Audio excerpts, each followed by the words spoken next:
cuero negra, así que la voy a traer. Mirá, Claro, bueno, ya hacemos Los la operadores columna en también campera de tienen, cuero hoy para los la hacen. próxima. vinimos Todos en campera de cuero. in moto.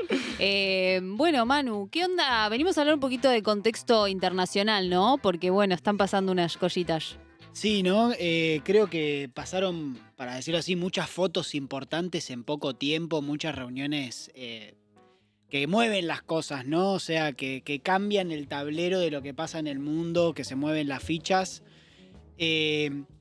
Y para ponerle como un título para conversar, digo, pensaba como que hay dos grandes discusiones o dos grandes modelos que se están discutiendo, que es el de diálogo de civilizaciones versus el de choque de civilizaciones, ¿no? Por ahí, hace mucho, por ahí los que estudiaron en UBA o en universidades, leyeron el libro este de Huntington, Choque de Civilizaciones. Incluso los que no lo leímos, sabemos de qué se refiere, porque es como lo de Fukuyama y el fin sí. del fin de la historia casi, ¿no? Como una referencia que quedó. Total, bueno, y ¿sabés qué podemos sumarle? Los que recuperan la historia y los que hablan del fin de la historia. Digo, me parece que van por el mismo lado esas contradicciones. Y yo quería comparar dos fotos o dos reuniones que se vieron. Una, la reunión de Trump con los líderes europeos, Ujú. que hubo una foto paradigmática. No sé si se acuerdan que era la de todos los líderes europeos como sentados así, cabizbajo, esperando que los reciba Trump. Básicamente Mirá. para cagarlos a pedos. Muy simbólico. Claro, como que tenía un símbolo fuerte, ¿no? Que se estaba tratando de arreglar la paz en Ucrania. Claro. Y por otro lado, la reunión que pasó la semana pasada de una organización que, si digo el nombre, van a decir de qué me están hablando, a quién le importa esto, qué tiene Ujú. que ver con qué, que es la Organización de Cooperación de Shanghái. Ok. China. Que es en China, sucedió la reunión en una ciudad cerca de Beijing, se llama Tianjin. Y si quieren ponemos el mapa de quiénes son los de la Organización de la Cooperación de Shanghái. Traje ese mapita porque no es menor Estamos quiénes hablando, están ahí. composición. estamos hablando de la foto que se viralizó la semana pasada de los líderes asiáticos, Exacto. ¿no?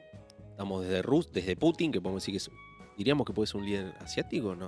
Es más Euroasiático. complejo. Euroasiático. Putin, Xi Jinping y el norcoreano.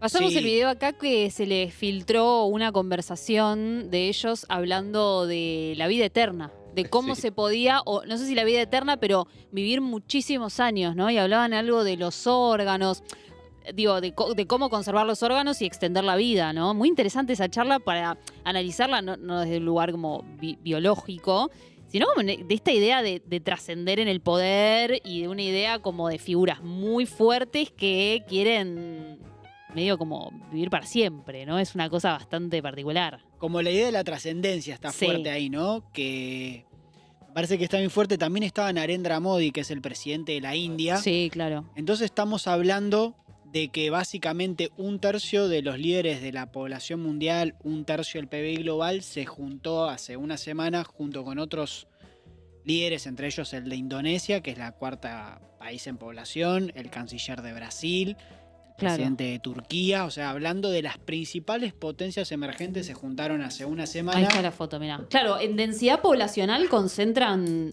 una enorme parte de la población mundial. Sí, y de ahora del peso económico también. Claro.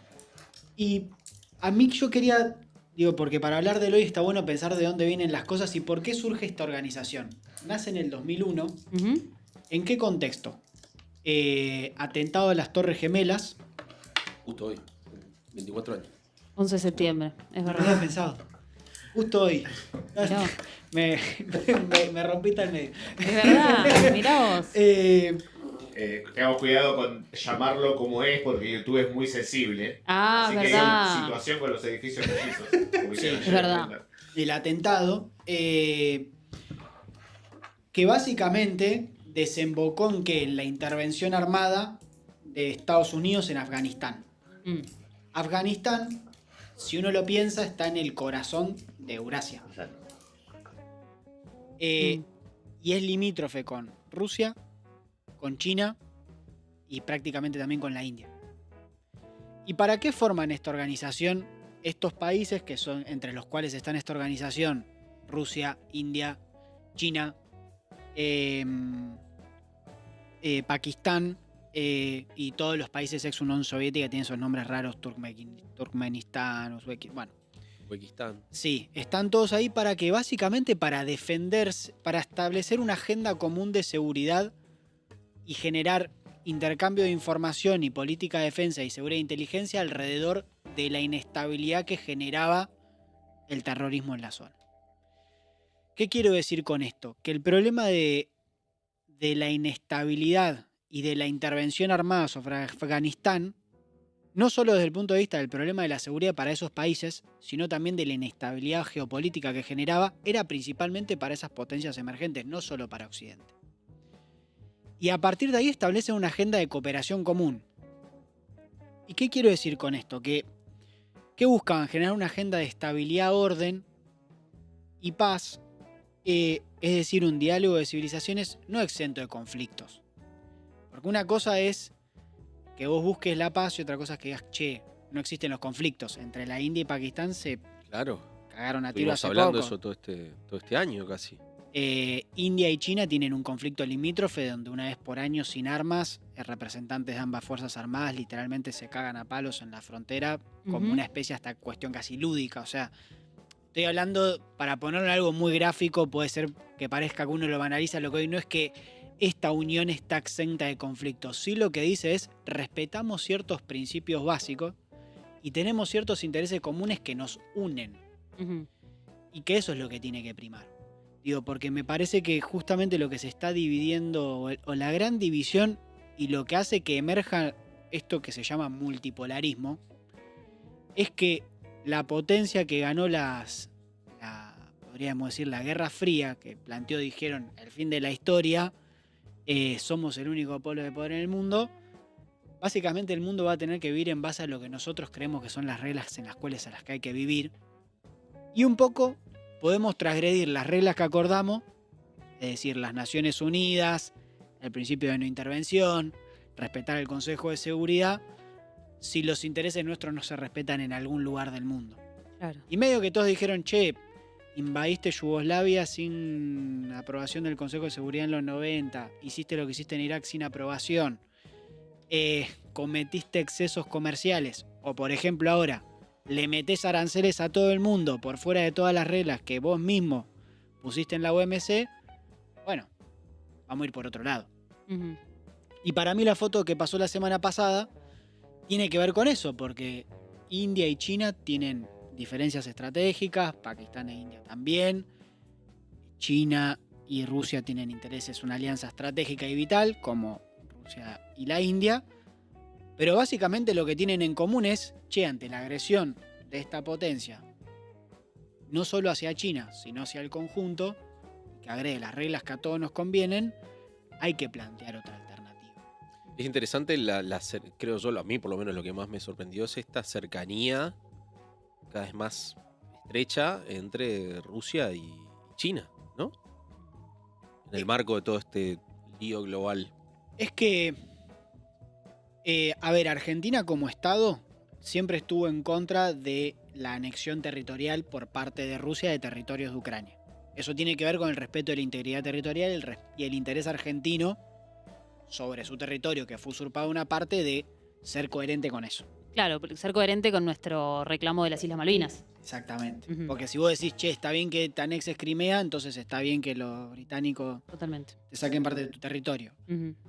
Al margen de eso, para Rusia, desde su visión, que hayan generado inestabilidad y que Ucrania quiera entrar a la OTAN, pone en juego su interés vital, porque si pensás que Rusia es como un oso, Ucrania es la panza. Entonces te estás metiendo en su parte más vital. Ujú. Entonces para ellos es un conflicto defensivo desde la concepción rusa. Sí. Estamos hablando. Rusa. Sí, Putin lo deja claro siempre cuando habla.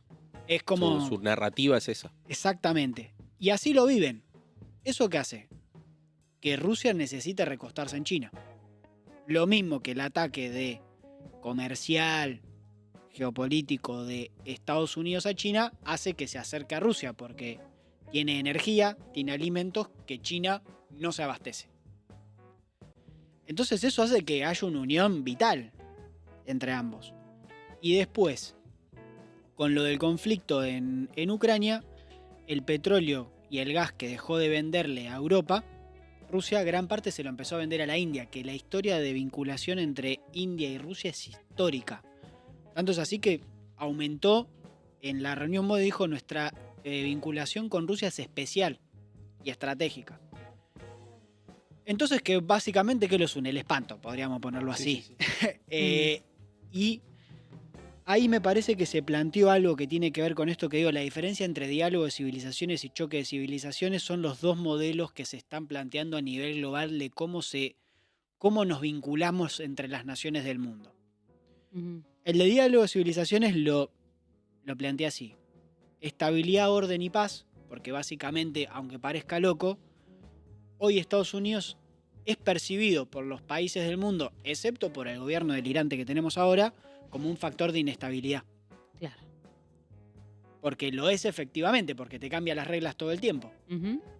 Un factor de desorden, porque desordena los criterios por los cuales nos ordenamos. Y por último, de beligerancia. Y uso Ok. esta palabra beligerancia y no conflicto porque el conflicto es inherente a las relaciones humanas. O sea, Obvio. Sí, conflicto es demasiado amplio como para claro, mencionarlo así, digamos. Beligerancia tiene un contenido más.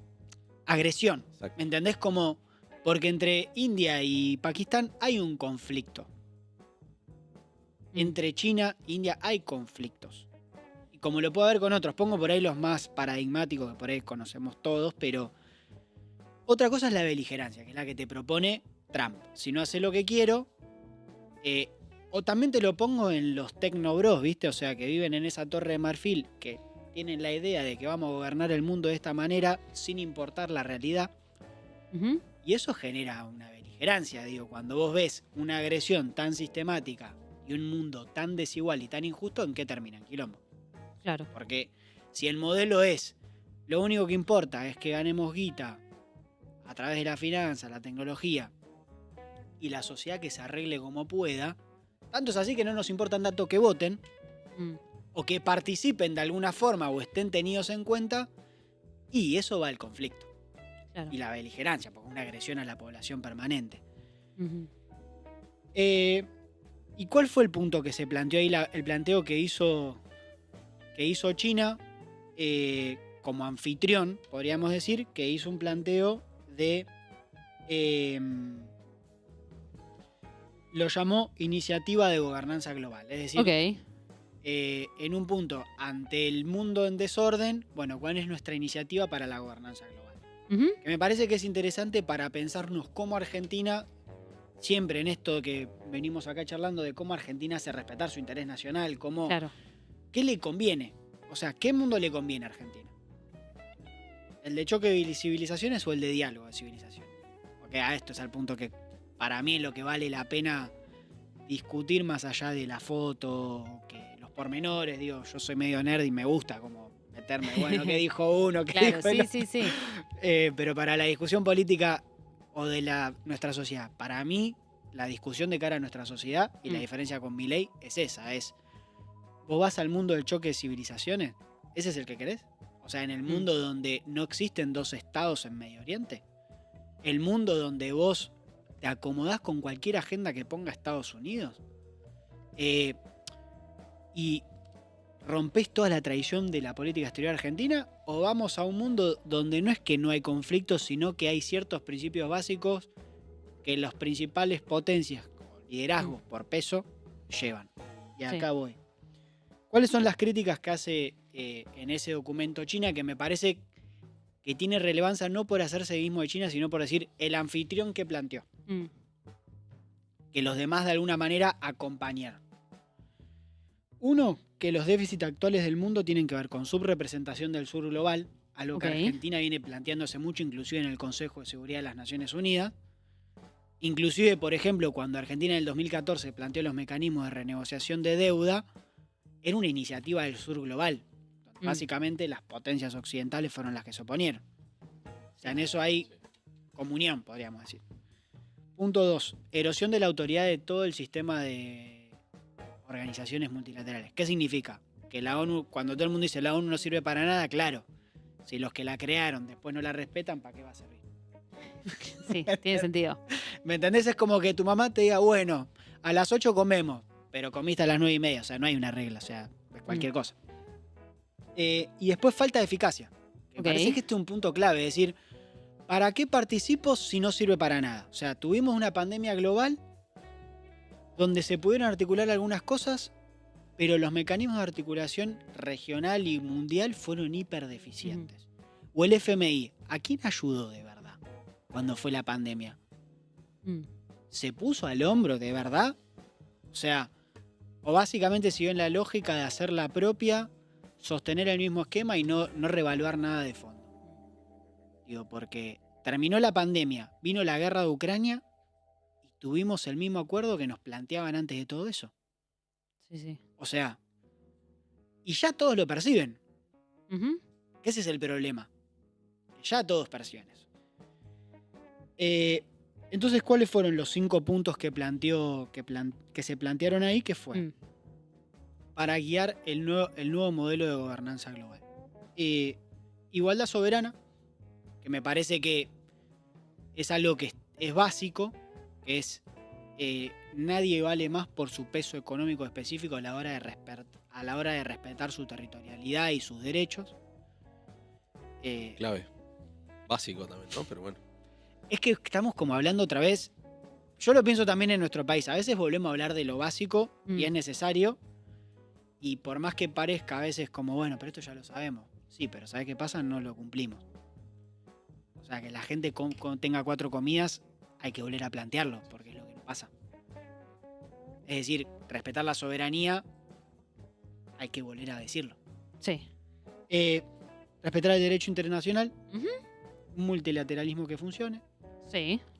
Y los 2 últimos puntos que me parecieron relevantes y que no se dicen tanto, que cualquier nuevo orden global tiene que estar centrado en las personas y en resultados concretos. Me parece Bueno. que son 2 novedades Ujú. que me parece que acá siempre planteamos, que es la economía tiene que estar al servicio de las personas o las personas al servicio del Excel. Yo Claro. creo que es una discusión que se da en el mundo.